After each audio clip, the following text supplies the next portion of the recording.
Welcome to our Brothers in Conversation podcast powered by Jesse and Shondell. Shondell, you are from? Bed-Stuy, do-or-die, Brooklyn. That little town. That's a little town. That's nothing like Hawthorne, Nevada. Population 5,000 cats and dogs.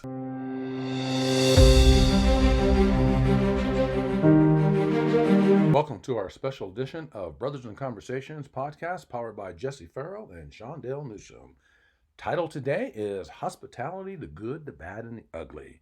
This is April 1st, 2021, episode number 44. We're going to welcome our special guest, Jeff Ecker, President-RCLV LLC, operator of Paymon's Fresh Kitchen, Hookah Lounge. Jeff is an amazing professional, and I can't wait to get started with this guy. Let's tell you just a little bit about Jeff and some of his background. Jeff received his AAS in Hotel Administration from the State University of New York at Delhi and graduated with honors from the top junior college hotel administration program in the nation. That is a big deal. He attended Cornell University while serving in several key management positions at Cornell during his 8 years of service and applied the credits towards a BS degree in business management from the State University of New York at Oneonta. His last position at Cornell was as general manager of the Terrace restaurant at the prestigious Statler Hotel. This man has been around. It's amazing.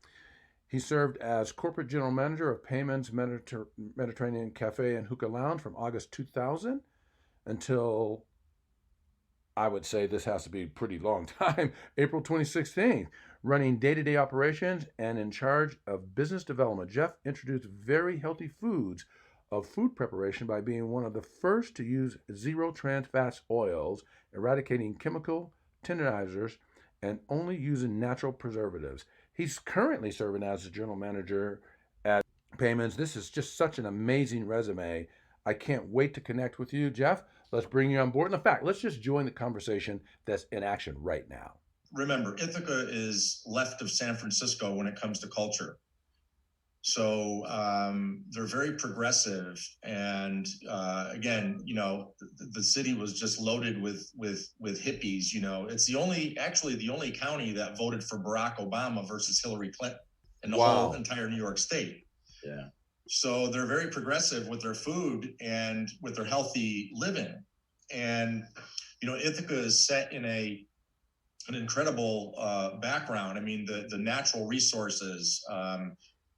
The gorges, the waterfalls. I mean, it's amazing. So it all goes hand in hand. And so I grew up, you know, in a culture where healthy eating, you know, was important. And of course, the Mediterranean diet, as we all know, is every year gets voted the most healthy way to eat. So I started doing this about 15 years ago at Paymon's, but we didn't advertise it. Wow. Because there was a stigma at that time with healthy eating. You know, Las Vegas was not ready, I guess, because, you know, in the collective minds of the consumer, healthy food tastes like cardboard. Right. It's true. It's true. So we didn't advertise it for years. Right. People didn't know that we were doing this behind the scenes, and making sure we hand trimmed every single piece of meat to have no fat, and the use of sea salt, and no artificial preservatives. You know, as a matter of fact, the Euro meat, which is what we're famous for. Oh, come on, dude, stop. You know, I mean, we sell more of that than anything. And you know, we actually got the major, the largest company, Kronos, to produce a non-MSG cone. It was the only thing on our menu stopping us from making the claim that all of our food was natural. Wow. And so actually Paymon flew to Chicago when he was at a National Restaurant Association show. He met with the president of Kronos, and he basically told him that, you know, you guys, you know, are stopping us from really claiming our name to fame, which is healthy eating. And they were very reluctant to change the recipe. He told Paymon that for 100 years they've been making this, you know, this Euro meat this way, and that there's no way that they could screw around with the process of producing this meat. And then lo and behold, about 18 months later, we got a call and they did it. Nice. And all the other companies that produce gyro cones followed suit. So they all offer non-MSG cones. And wow. It's important to know, for the consumer to know, that when they do eat gyros, it's not horrible to ask the operators whether they're using the non-MSG cones, because some people have allergic reactions to it. It's not the best for them. Wow, that's pretty huge. Well, here's the thing, that's very powerful. I'm going to say one more thing. I'm going to jump onto some other programs, but I want to come back because I want the audience to know the power of the three in this triad when it comes to hospitality. It's really it's well over 100 years between the three of our experiences if you add them all up. So, yeah. But I before I step over to that, I want to say that you did oversee the opening of the first hookah lounge in the U.S., which is a big deal. Wow, and that's become, and isn't that a big deal, Shondell? Oh yeah, not as big as a gyro, because I love gyro. definitely, yeah. Yeah, no, that's true. People. I mean, the name hookah lounge is a generic term for a hookah joint, a hookah place, but that was the name that Paymon came up with back in 2000. Actually, we started working on that prior to that, but. When I was at Treasure Island and Golden Nugget, I met Paymon in 1992, and I would come in. He was such a great guy. He came from Iran, where they were persecuted. They got booted out of the country. I mean, people were getting, lynched in the streets. When the Ayatollahs came in, and he escaped, and he wound up working 16 hours a day, 2 different jobs on the Strip, in order to get a little bit of money to open this. Wow. Little Mediterranean place, and so, if you don't love Paymon, there's something wrong with you, Wow. And so I started working with him and kind of giving him pointers here and there from my big business, large business perspective to try to help him out here and there. And then 8 years later, he asked me to come and open up the first, hookah lounge in the country. There was no such thing as far as having it in a liquor lounge and food lounge setting. Yeah. Where it was the main focus, of the room. So he came up with the name Hookah Lounge, and of course now they're called hookah lounges. Wow, that's bravo, that's right? Amazing. No, but seriously though, Jeff, that is pretty amazing, because when you do develop something like that and you create a whole new culture as part of what everybody sees today as a norm, right? Right. And I think that's where we do come together a lot, because as Jesse said, there's so many ways that we cross. And when I embarked on Station Casinos the first time, that's when they were trying to create this boarding pass program. So, and now everybody's got a card of some sort. And it's interesting because when you look at something, you're like, man, we were pretty something special, right? I mean, and I'm gonna tell you this too, Jess. Ithaca is a beautiful, gorgeous place, and I do agree with him that while people look at the diversity and progression of New York City, Ithaca has a very progressive culture. Beautiful place though, and some people love going to the city because of the excitement and because of the marketing and everything. But if you ever get a chance, you and Lisa, go up through Ithaca. Just check out New York as a state, man. It's amazing. No, I appreciate that. That's huge, and I'm going to take off from what you said to just champion Jeff's cause here, since he is our premier guest here. Under Jeff's direction, Shondell, Paymon's Fresh Kitchen and Hookah Lounge, they've won 29 Review Journal Best of Las Vegas Awards and many other restaurant achievement awards. How cool is that? That is phenomenal. That's a big deal. That's not easy. And in April 2016, Jeff started his restaurant consulting and management company, Restaurant Consultants of Las Vegas. And in summer of 2018, you spearheaded the opening of Paymon's third location. And Jeff, you're currently working now on Paymon's Fresh Kitchen Express concept, which will offer healthy menu items in a quick serve format. Dude, you're getting after it, right? Well, yeah, you know, what's funny, and some people know this, you know, in our inner circle, that when I joined Paymons in 2000, I mentioned to Payman, I said, you know, I think the next big thing is going to be healthy and quick, because there's no such thing. At that time, there was no such thing as quick and healthy. Everywhere you went, because you were running out of time for lunch, you had to go and eat. It was the worst. It was fast food. Yep. And fast food, you know, back then, 20 years ago, hadn't evolved yet where there were healthy options. So I wrote a business plan in late 2001 for this express concept, where it's a fast food, Mediterranean based, menu where people could get in, get it quickly, and get it healthy. You know, so all the trials and tribulations of the economic, forces, with the housing crash and all this other, stuff that's kind of put us in a holding pattern. We're finally we're making a lot of headway. And so what we're going to do is, at Paymon's Fresh Kitchen on Eastern Avenue, that facility is going to be a hybrid, where one dining room is going to remain full service for those that want, full service dining. And then the other dining room is going to be quick serve, where they can walk in, look at the menu board, place their order with the cashier, sit down, and then a food runner, brings the food out and that type of thing. So that's going to be the precursor to the future openings of locations for the Paymon's Fresh Kitchen Express. So wow, congratulations, well done. Right, that's going to be great. Very nice. Well, team, with that puts a lot of girth in terms of who Jeff is and how he is.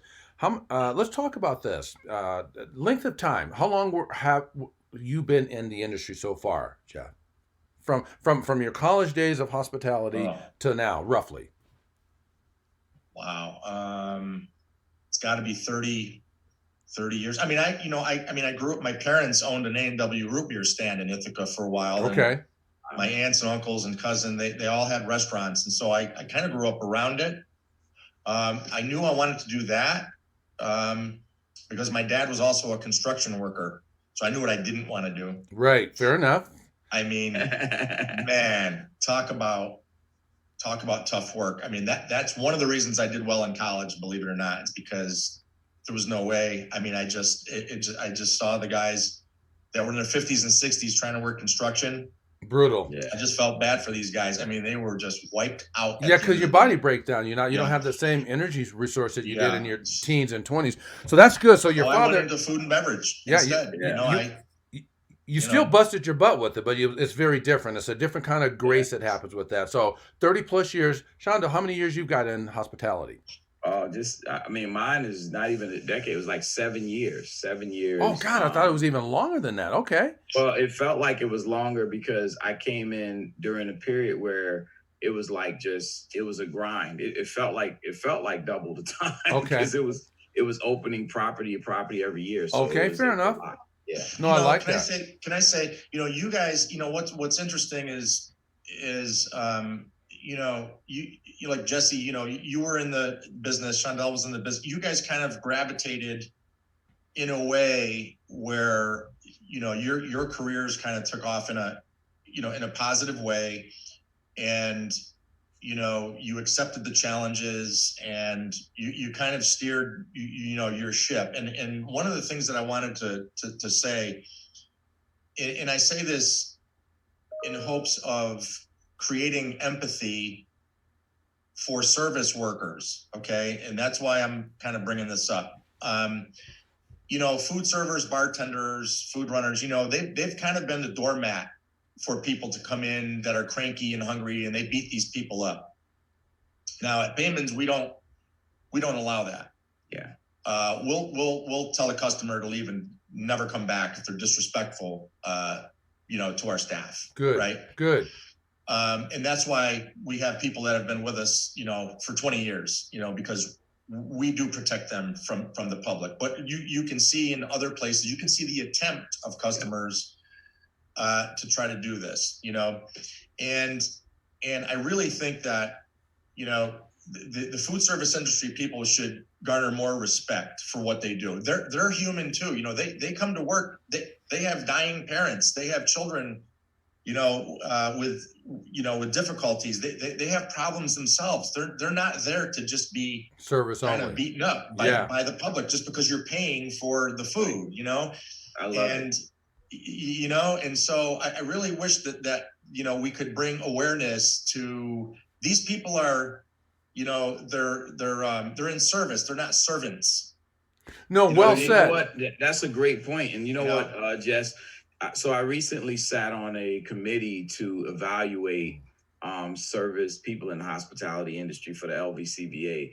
I am still blown away. But when I worked at stations, one of the things that I did as a director of marketing is I came in an hour early just to thank those people, because I agree with you, because my wife was in food and beverage for 25 years. So she spent a lot more time, but I totally agree with you. And so I would always go in and say, thank you, thank you, thank you, thank you.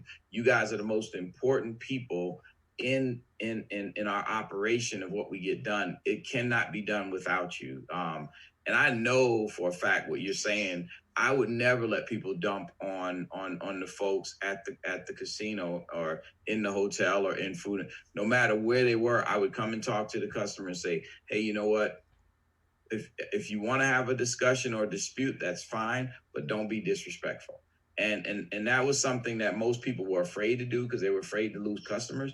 But I said, I don't want that person, because we called them guests. I don't want that person. I wouldn't invite that person in my home if they were rude. So I'm not going to allow them to do that. So I took, and let me know, whatever you need me to do, Jeff, to help with that, I'll 100% be in with supporting, helping, and making sure that we give these people their just due. I appreciate it. That's good. That's good. That's good on both of your parts. And so look at the combined the intel between the two of you and what's important to you. And it's not just about you. It's not just about Shondell. It's about the people you're serving. It's about the people you're surrounding yourself with. And so I think the really good, solid hospitality personalities like yours, you guys think that way from ground up. That's just how you roll. It didn't come to you, Jeff. That's just you didn't have to go research that. That's just within you. And so I like hearing that. And between the two of you, Shondell 7 years, you're 30 plus years, and I've got 36 years in hospitality just from the inside. And then I've got from the Just Talk side, we've been serving hospitality for the 20 years that we've been in business as well. We've been serving it at least a few clients, sometimes more clients. And I love that. I love the fact that when I went to UNLV to get my hotel administration degree, I did that for a reason. I did that because at that time, that was back in the day when people were either hotel or casino. That was it. They were hotel, food and beverage, casino, and they were separate. They brought them together so they can synergize, making more money better by working together instead of being three totally different divisions. So I had started in food and beverage, and then I went over into casino operations to make more money. And when you say that, Shondell, what are your thoughts about that? Well, I was asked to go over to casino operations to make more money at one point, and I tried slots and all that.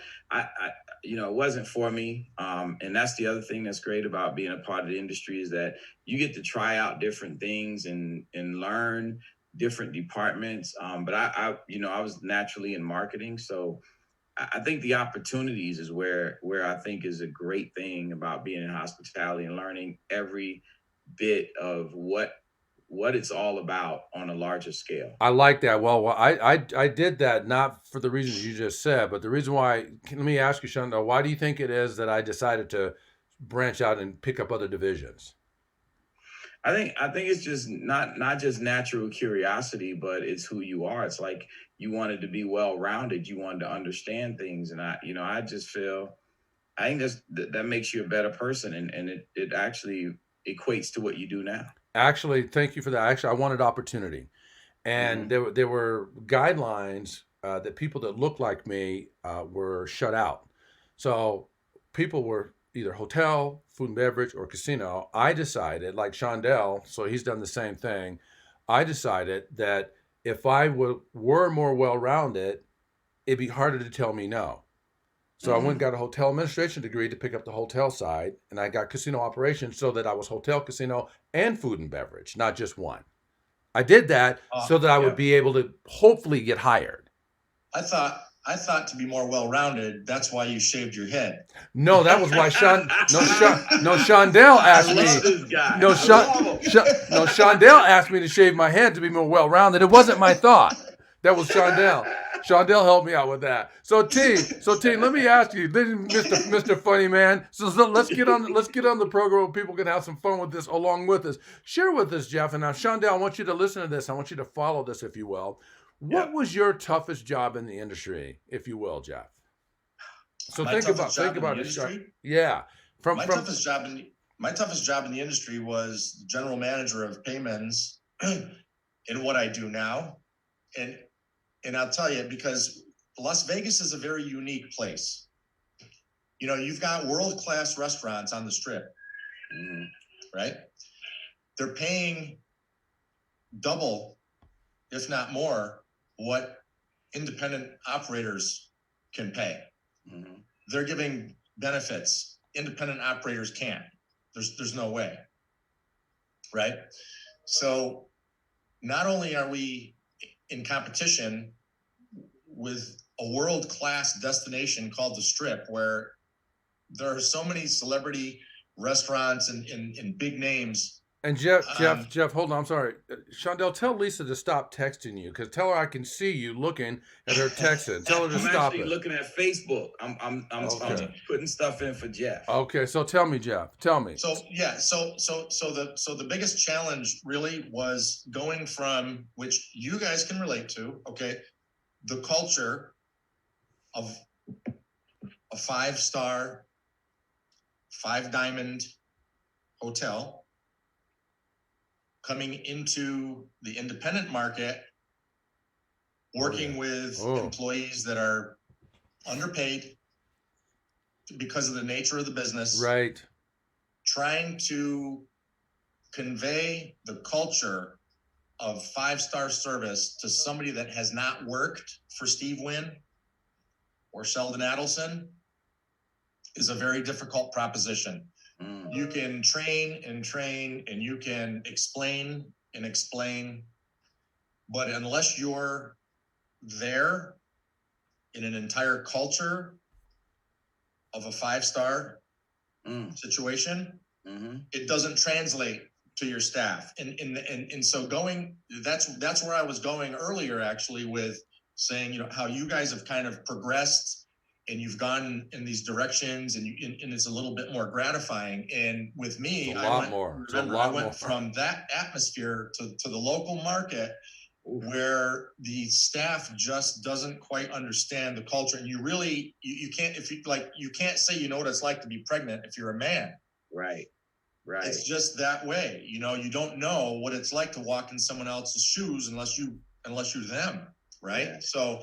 So the difficulty has been to try to instill in the staff service standards that are more in line with the restaurants and hotels that are right down the street, because, you know, again, these customers and guests that are coming in, they work for Wynn and Adelson and Bellage, you know, Bellage MGM and stuff. So they come from that culture. They come into a local restaurant and they're like, you know, what the hell? You know, again, empathy is very important. It's understanding that, you know, certain people can't operate in the same realm as other people because they don't have, you know, they're not in the culture to do that. And they just, unless they've worked it, they're not going to know it. So that's been my biggest challenge is trying to get staff to kind of understand the 5-star mentality and to be able to, you know, pull that off without having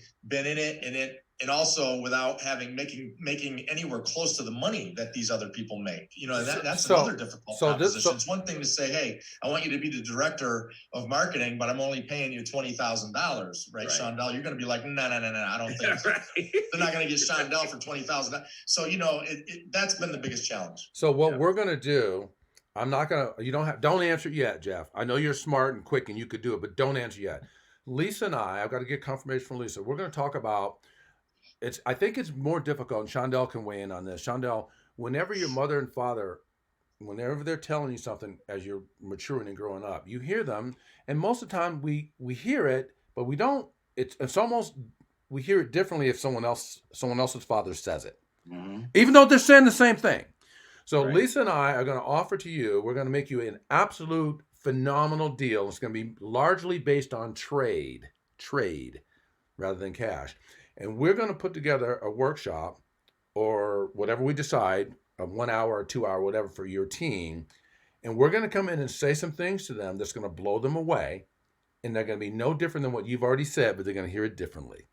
Which means they may respond differently, right? Yeah. So I'm throwing that up as a possibility, and we can talk about that when we get back into the green room, because I don't even have to hear what you have to say. I already know your style. I know your quality standards.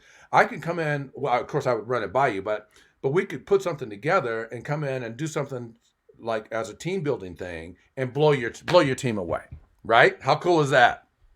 Awesome. So we'll consider that. Shondell, what about you? Absolutely. What was your toughest job in the industry? So it was the director of marketing, and here's the reason why. And there's this one reason was my transition from the military. The military is when you're in the military, everybody knows a rank, everybody knows what you're supposed to do, and everybody's kind of conditioned for that whole thing. We were trying to create a different culture at stations, and it was centered around a 5-star hospitality culture. The challenge with that was really trying to make it consistent all the way around. And then the other thing is that the marketing person is kind of like, we don't ever really get the glory of the casino manager or the director of slots, where they get to tout all of their revenue.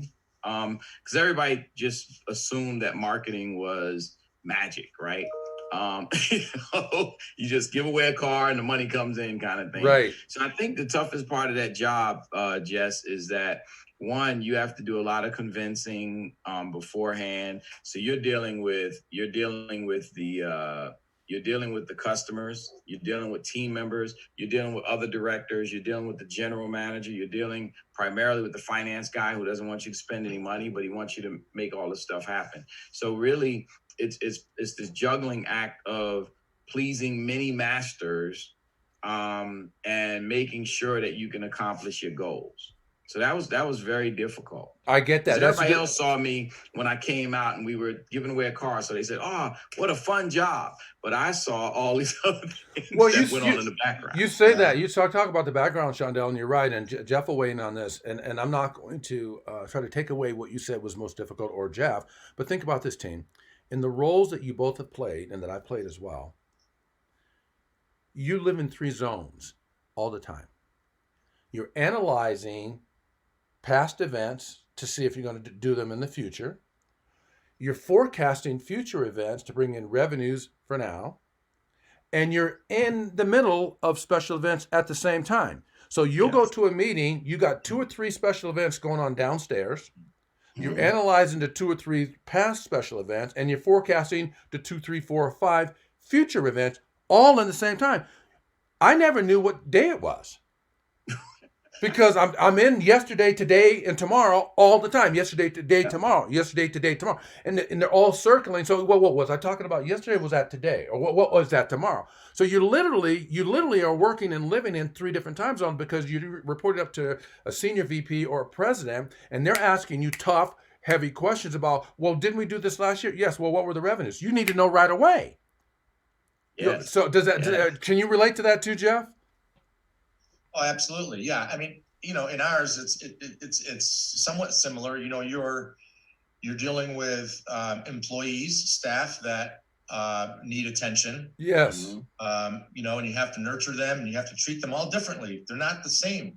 They're people, but one person needs a pat on the back. The other one, needs a little bit of a kick in order to jumpstart them, to get them to develop themselves. We can only assist in developing people, and we try. We have a thing with in my company that if you stay, we would love you to stay. But if you go, We wish you the best. Maybe you'll come back, but we want you to set the world on fire because we feel like we've had something to do with your development. I love you know? it. I love Yep. it. I love that it. Well, kind of I thing. love that. Yeah. Well, team, listen, a number of jobs. I did everything from busboy all the way up to executive director, casino marketing. I'm not going to get into the stuff in the middle so much. So there was challenges on all of those different fronts.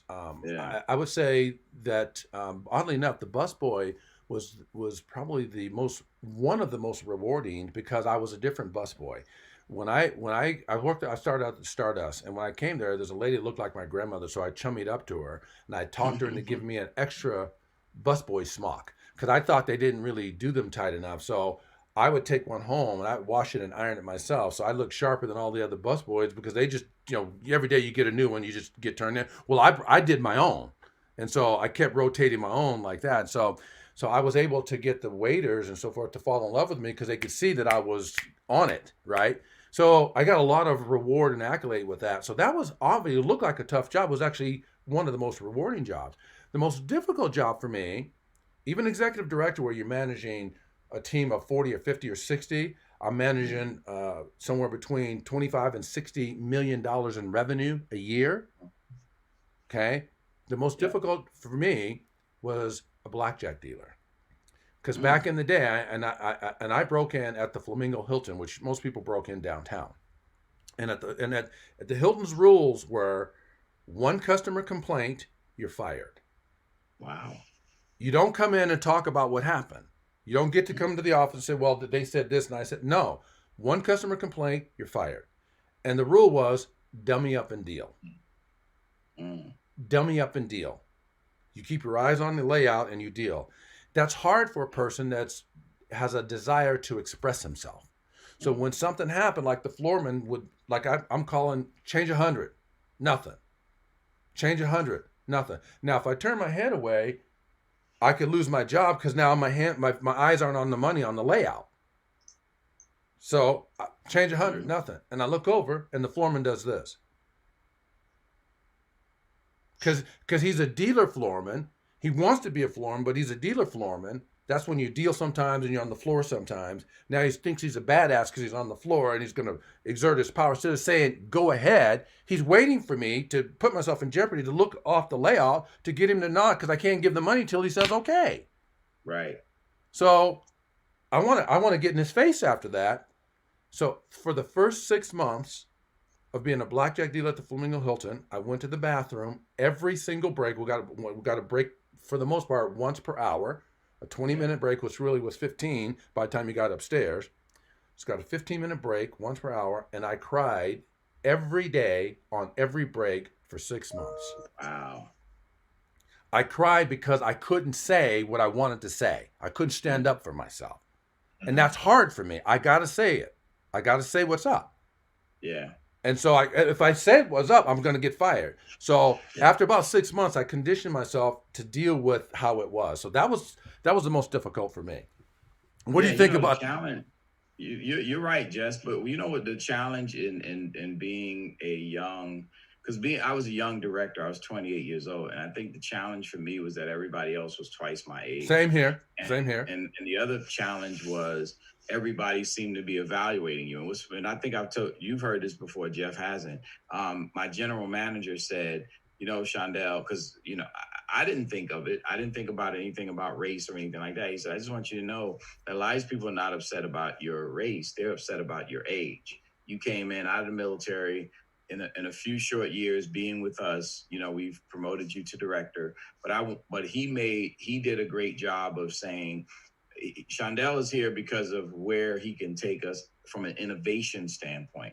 Like, he was the first one that really thought that having diversity when it comes to youth and innovation. So similar to what some of the things Jeff was talking about earlier, it was like, even from a standpoint of entertainment was geared towards 55 plus. And he's like, how do we get younger people to come? How do we get more excitement, more energy in the properties? Because you remember the old school local casinos, everybody was a senior, and that's what they and it pretty much got dead in the evening. So I think those are the things that were challenging, is trying to bring innovation and new things to the table with everybody else being twice my age. That was another big challenge. Yeah, fair enough. Now the only person twice your age is Jesse. That- I tell you what, you're the best looking 77-year-old I've ever seen. Well, thank you for those kind old remarks. I appreciate that. Chandel, I told you you were going to dig this guy. And when all my hair goes white, I'm going to shave my head too. I told you. I love him already. Look at I told you that. Well, we're talking about the good, the bad, and the ugly. So, in terms of the good, the bad, and the ugly, real quick before I get into that, celebrities. Did you get an opportunity, Jeff, to serve celebrities? I know you probably have throughout your hospitality career. Oh yeah, there's no question. But we have. I mean, over the years at Paymons, it was a hotbed for celebrities, and in the local market, been around for a long time. But I've just myself and my staff, we're not starstruck. We've never been. Okay. We have more appreciation for people that have fought through tough situations and then made a name for themselves, doing it the right way and that kind of thing. So, celebrity it's a funny thing. Somebody can, have a hit record or wind up a good actor or whatever, and suddenly they're idolized, and suddenly they're an expert on everything and all that. And I've just always had more respect for people that have kind of come up, kind of the hard way, like in our neighborhood. A lot of my friends, I grew up in a mixed neighborhood. I spent all my time on a basketball court. I think watching these friends of mine through a lot of adversity, like you guys, coming through it and becoming successful in their own way. So I have to tell you that the whole celebrity thing, they've been I never go up to them. I don't go over to their table. I really don't acknowledge them. I don't see them as You mean beyond more important than anybody else. I mean, you don't acknowledge them beyond their customers like other people are customers. You treat them as equal as other customers. I'll be honest with you. When I walk into the restaurant and Marissa or Alex, the managers say, hey, by the way, Roseanne Barr's over there, or the guys from Custom Counter. I make it a point not to go over there. Yeah, I just don't like the kind of phony scene. They're no more important than anybody else. When Jesse and Lisa walk into Paymons. I got it. Fair enough. What about you? What about you, Chandel? What do you have a? My role was to deal with the celebrities, so it was a little bit different. And interesting enough, I don't really get as starstruck as well, but I did spend a lot. I paid attention to different habits of some of those celebrities, like a James Brown, for example. What I saw was how they prepared and what they did and all of that. So really, it was like more watching what they did, paying attention to their rider, paying attention, because I had to pay attention to all that kind of stuff as the marketing director, because I was over entertainment as well. So I had a lot of celebrities come in, the Whispers, my favorite artist, Teddy Pendergrass. And what happens, Jess, I think, is you go into that mode that you were just talking about. How is the event going to be analyzed? Are we going to get everything out on time? What's the guest experience going to be? It would be great to sit back and get autographs and selfies. In fact, I got accused a lot. My daughter, Tiara always got frustrated that I'm very focused. And the same thing happened with my first encounter with Barack Obama. Tiara told you, everybody's taking a picture of the back of my head talking to him, but I didn't have a chance to really take a selfie because I was focused on the agenda of what I was trying to do. So working in the casino industry, I think you get so, what'd you say? Like you don't know whether you're coming or going, but I was so focused on what we had to get done and everything else that a lot of times meeting celebrities was kind of like this. Well, I appreciate it. I'm a combination of both you and Jeff. Jeff, my mentality is exactly the same as yours. I'm not going to say anything because I would say exactly the way you did it. I also, with Chandel, my responsibility was to have a lot of of those celebrities, the most important sensitive details of their lives were running through my fingers.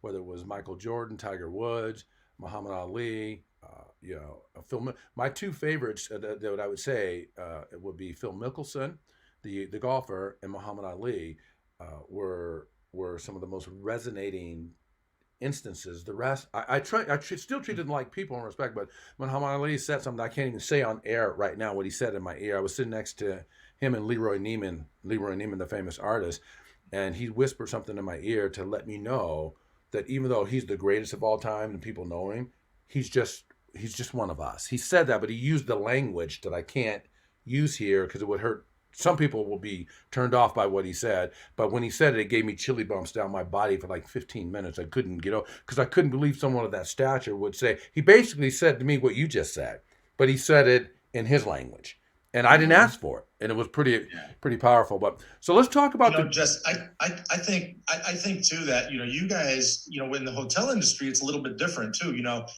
Celebrity is kind of a buzzword, and it's used for marketing, and it attracts other people. Yes. If somebody thinks that Muhammad Ali is going to be at a particular hotel or whatever, that actually attracts people to come in. So I don't think it's a negative thing in a marketing sense like that, but it really doesn't work in the local restaurant scene. Right. It's like, but they're just two different worlds. But you've been in both. The reason why I asked that is because you also were in hospitality. You also were in hotel. Right. You were also in hotel casino. And I know that you served also, you had a different level, like Shondell and I served at a different level. You were more on the food and beverage side when you were exposed to those celebrities, whereas Shondell and I were on the bring them inside. Yeah, so we were like working with Don Rickles and guys like that because they were in the at the Golden Nugget, and so being in food and beverage, we had to go and make sure that everything was fine. So we would deal with, which he was a riot. Don Rickles was ridiculous. I worked for Jackie Bascal's talent agency when I was 16, and I was an artist, and so she sent me on site with Don Rickles, and he was at the Sahara, and he was filming a show, and I was doing the cue cards. And he stopped in the middle of his thing, because I couldn't see. When you're doing key cards, you're blinded. You really can't see. And Don Rickles says, "Get those lights off that brother before he heads for the back of the wall," in the middle of the program, because he saw me squinting like this. Don Rickles, he did a black joke in the middle of his program. Wasn't even in the joke. So it was everybody's turn. With him, there was no such thing as discrimination. No, he picked on everybody. Yes, he did. It's just like. So what's the good, the bad, and the ugly of the industry, Jeff? In your mind, just Reader's Digest, just a laser version. I want to hear what you think, good, bad, and the ugly, Shondell and myself, so people listening can hear just a really brief perspective of the good, the bad, and the ugly of hospitality. Well, the good is enriching people's lives, developing staff, teaching them life skills through the job. And I always, when I talk to employees, is I'm not explaining this to you to enrich the operation. This is a skill you're going to take with you wherever you go. This is a training ground. Now we're paying you to develop your skill set so that you can take it wherever you go.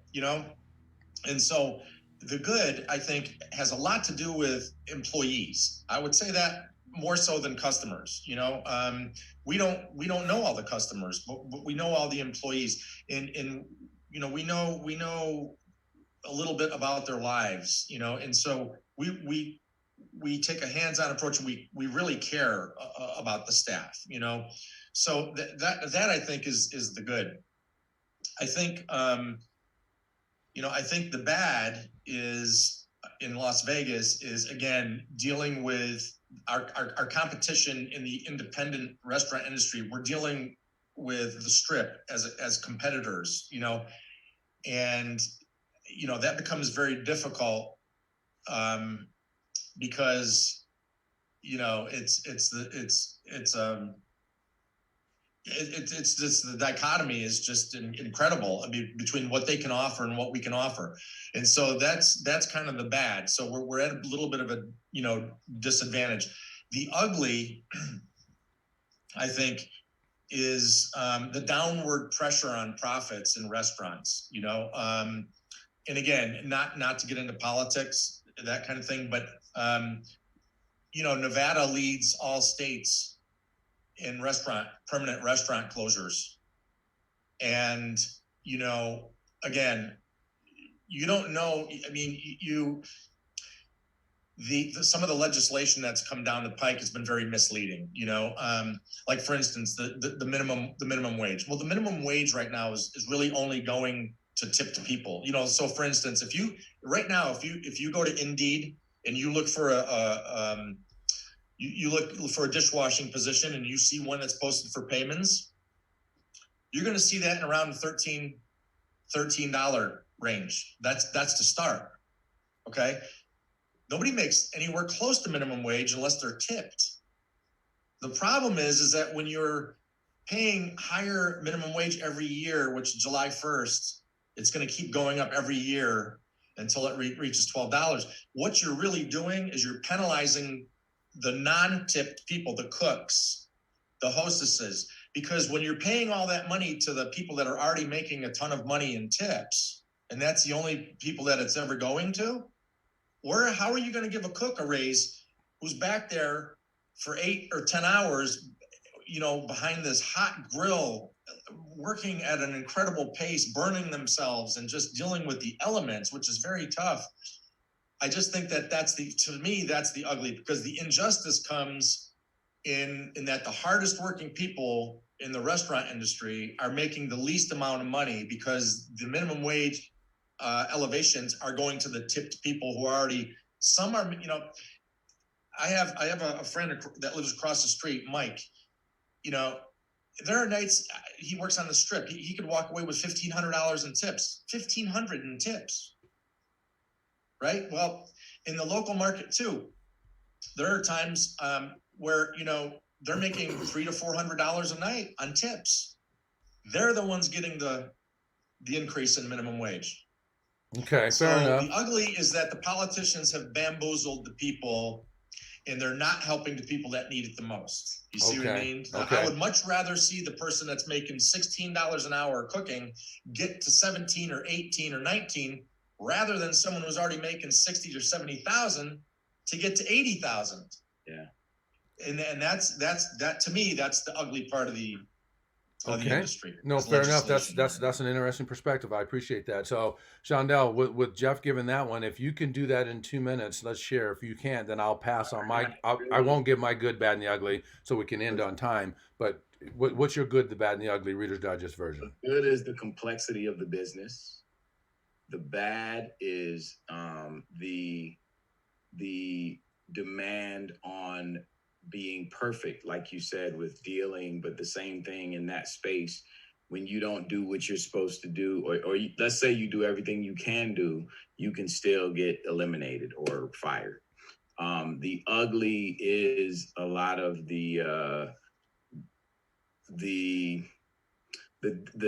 days when you want to do everything you can for your employees and other people want to interject. So I'd say that other people don't understand, but they want to interject. Well, it doesn't matter who it is. They don't understand the complexity of the business.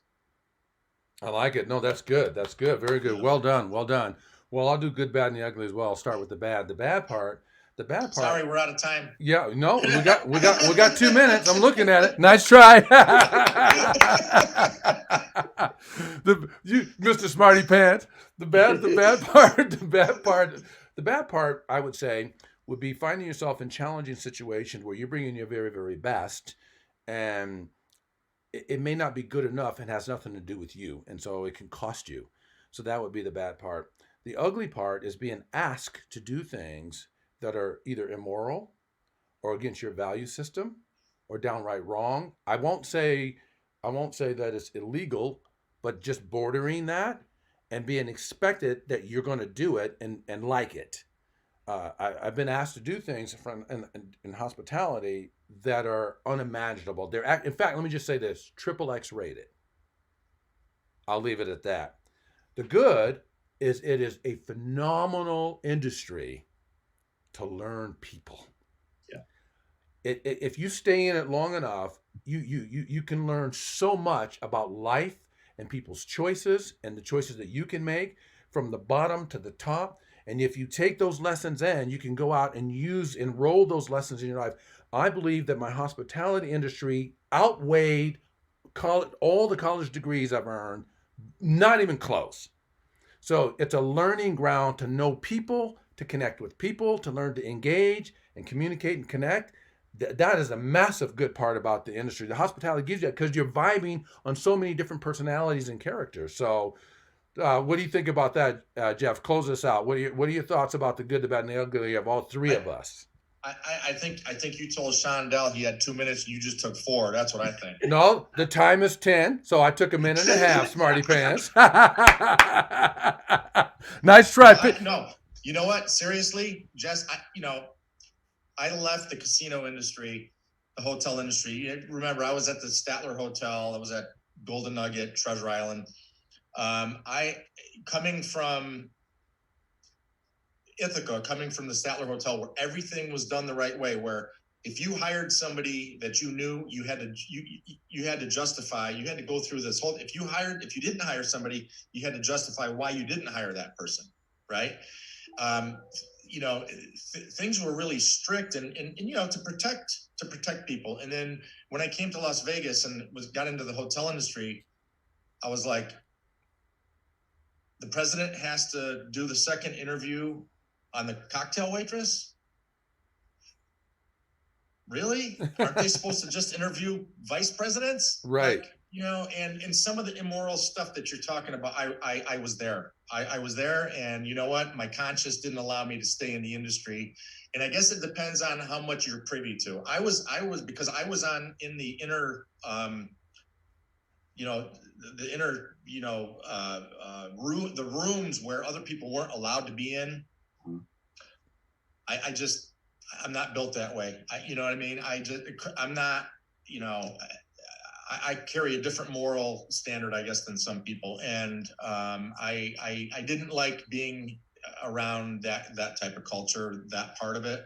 I saw more than I wanted to see, let's say. And I always vowed that if I could run my own company and treat people the way that they should be treated, that I would be a much happier person. And since I did leave that industry, my life has been extremely gratifying. I've been able to touch employees in a way that makes me so proud of them, and to watch them develop and not hold anything over that. There's no, we don't hold anything over your head. There's no, it's like we have a thing in our company too with transparency, is that they're all told if when a new employee comes in, if you don't get the answer you're looking for, go to a supervisor. If they don't give you the answer, go to the location manager. If they don't give you the answer, call Jeff.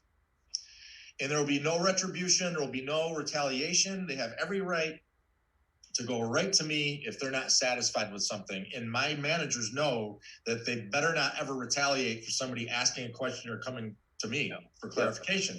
So it's complete transparency. And that was lacking in the hotel industry here then. Now, I don't know. I've been out of it for 20 years. Maybe it's a lot better. Right. But here's the thing. You've got that as a backdrop. You likely would not appreciate to the degree that you do if you didn't see the other side. True. So Absolutely. Your appreciation is grand because of your exposure in your circle. So well done. Gentlemen, you two are two amazing gentlemen. You both have moxie as far as I'm concerned. Appreciate connecting with you both. I always learn from both of you all the time. When I'm around both of you, I learn from you all the time, and I value that. That's one of my very favorite things to do. And so with programs like this, we always sing to bring people on that are awesome like you, Jeff, and bring your very best. And Shondell is always stepping in and bringing some of his very best stories and anecdotes and recommendations and those sort of things. But there's a way that we always like to close our program that ties all this together, and it's all about one major thing, Jeff. And we'll close our program from this statement forward by saying this. Shondell will help me. It's all about how you leave them feeling. That's it. So, team, have a great rest of the day. Can't wait to eat at your restaurant. Can't wait to hook up with Shondell. You guys go out there, break some bread, connect, and let's do some fun stuff. Absolutely. Right. All right. Next lunch at Paymons. Yes. That's a good idea. All right. Take care. We'll do it. Bye. Thanks a bunch. Thank you. Thank you.